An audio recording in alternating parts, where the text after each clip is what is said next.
સુરત હરિપુરામાં આવેલા ભવાની વડ હનુમાન શેરીમાં બે મકાનો ધરાશાયી થયા હતા, જેમાં વાહનોનો કડુસલો વળ્યો હતો. સુરતમાં છેલ્લા 4 દિવસ ધોધમાર વરસાદ વરસ્યા બાદ આજે મેઘરાજાએ વિરામ લીધો છે.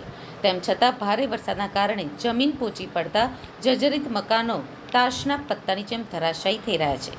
ત્યારે હરિપુરામાં આવેલા ભવાની વડ હનુમાન શેરીમાં બે મકાનો ધરાશાયી થયા છે, જેમાં વાહનોનો કડુસલો વળ્યો હતો.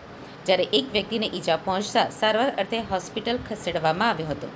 ભવાની વડ હનુમાન શેરીમાં આવેલા જર્જરિત મકાન હોવાથી તેમાં કોઈ રહેતું ન હતું.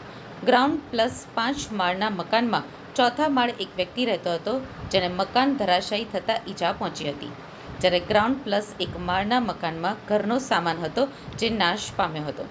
મકાન ધડાકાભેર ધરાશાયી થયા હોવાથી આસપાસના વિસ્તારમાં ભયનો માહોલ પેદા થયો હતો. ફાયર બ્રિગેડ દ્વારા કહેવાયું છે કે સવારે 3:53 વાગ્યે કોલ મળ્યો હતો. હરિપુરામાં મકાન ધરાશાયી થયા હતા. ગ્રાઉન્ડ પ્લસ 5 અને ગ્રાઉન્ડ પ્લસ 1 માળના બે મકાન હતા. ગ્રાઉન્ડ પ્લસ માળના મકાનમાં ઘરવખરીનો સામાન નાશ પામ્યો હતો. રિષિત રાજેશ ડોક્ટર પાછળના ભાગમાં વિનીત રાજેશ ડોક્ટર બે ભાઈનું મકાન હતું. 5 માળના મકાનમાં કોઈ રહેતું નહીં.